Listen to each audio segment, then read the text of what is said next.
Student हम AC generator की induced EMF और जो इंड्यूस्ड करंट है उसकी दो इक्वेशन हमने डिराइव की है। ये देखिए induced current eight any angle वो आप मैक्सिमम इंड्यूस्ड ईएमएफ से किस तरह रिलेट करते हैं। EMF at any angle and EMF at 90, जब दोनों तीनों म्यूचुअली परपेंडिकुलर हो तो फिर इसको हम मैक्सिमम से लेकर डिनोट करते हैं, जैसे कि ऊपर हमने एक्सप्लेन किया। इसी तरह जो इंड्यूस्ड करंट है वो हम मैक्सिमम करंट के साथ किस तरह रिलेट करते हैं, ये उसका इक्वेशन है। अब आप इसको in terms of angular velocity और फ्रीक्वेंसी भी ले सकते हैं, जिस तरह कि हमने देखा था कि अगर आप एंगुलर वेलोसिटी की जो डेफिनेशन है वो देखें, एंगुलर वेलोसिटी उसको हम यू भी डिफाइन करते हैं, हमारे पास है 2 पाई डिवाइडेड बाय टी। अब देखिए ये एक सर्कल आप कंसिडर कर ले, एक स्मॉल सर्कल कंसिडर कर ले। यहां से फॉर एग्जांपल ये एक्स एक्सिस इसको ले ले, इसको डिवाइड करता हूँ 4 पार्ट्स में। ये एक्स एक्सिस है, यहां से एक पॉइंट स्टार्ट करता है, सपोज देखिए यहां पर रोटेट करता है यू, ये आ गया 90 डिग्री उसने कवर की। इसी तरह यहां पर आ गया ये 180 डिग्री, तो ये इस 180 डिग्री को हम किससे शो करते हैं, पाई से।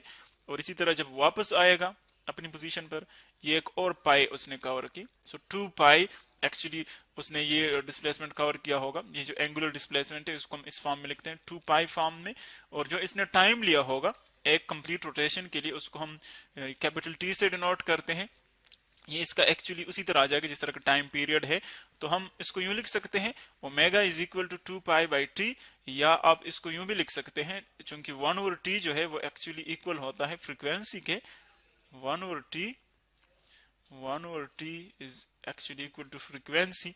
सो यहां पर 1 ओवर टी की जगह अगर आप फ्रीक्वेंसी की वैल्यू पुट कर ले तो यह आ जाएगा ओमेगा इज इक्वल टू 2 पाई 1 और टी की जगह एफ पुट कर ले, सो 2 पाई एफ आ जाएगा। यानी ओमेगा की जगह आप इन टर्म्स ऑफ फ्रीक्वेंसी ये वैल्यू भी पुट कर सकते हैं। सो जो ऊपर वाली वैल्यूज हैं दोनों वो किस फॉर्म में आ जाएगी, इंड्यूस्ड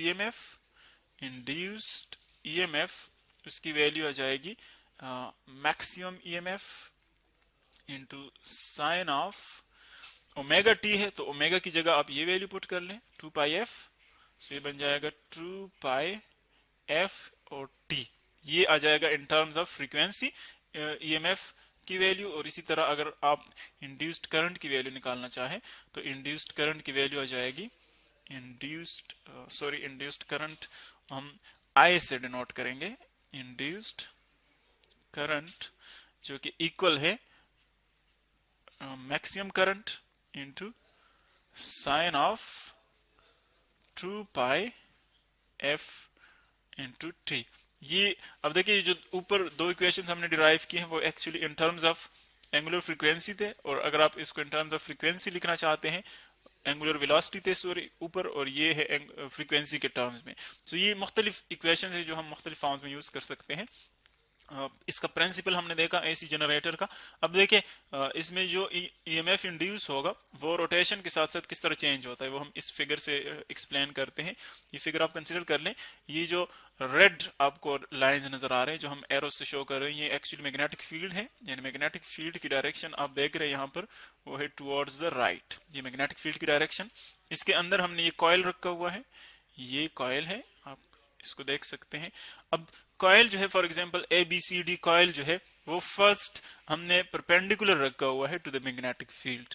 तो अगर आप इसको रोटेट करते हैं, जब आप इसकी रोटेशन स्टार्ट करते हैं, देखें सपोज मैं इसको क्लॉकवाइज रोटेट करता हूं, जब मैं इसको क्लॉकवाइज रोटेट करूंगा तो देखिए ये वाला साइड जो है वो यूं रोटेट होगा इस डायरेक्शन में। तो अब देखिए जब ये इस यहां से आप इसको रोटेट करेंगे ये वाला साइड यूं रोटेट होगा, तो ये साइड किस डायरेक्शन में जाएगा, along द फील्ड, यानी फील्ड भी इसी डायरेक्शन में है और हम इसकी रोटेशन भी इसी डायरेक्शन से स्टार्ट करते हैं, यानी अब कॉइल भी इसी डायरेक्शन में रोटेट कर रहा है। तो दोनों के दरमियान कितना एंगल आ रहा है, theta is equal to 0 degrees, theta is equal to 0 degrees. तो जब along the field charges movement करते हैं तो वहां पर कोई इफेक्ट वहां पर नहीं होगा उस पर, यानी एक्चुअली डिफ्लेक्शन नहीं होगी। सो इस केस में यहां पर जो इंड्यूस्ड ईएमएफ है वो कितना है, वो है 0, induced EMF is actually equal to 0। इस केस में जो ऊपर नीचे कॉन्फ़िगरेशन हमने देखा along the field, जब आप इसको रोटेशन उसकी स्टार्ट करते हैं तो देखिए वहां पर हमने ग्राफ पर भी इसको शो किया हुआ है इंड्यूस्ड EMF इस पॉइंट पर 0 है, ये आप देख रहे हैं। और जैसे जैसे आप इसको रोटेशन देते हैं, देखिए आपने सपोज 90 डिग्री पर इसको रोटेशन दे दी, सो कॉइल जो है वो यूं बन गया, ये कॉइल की नेक्स्ट जो हमारे पास स्टेज है, नेक्स्ट पोजीशन है उसकी।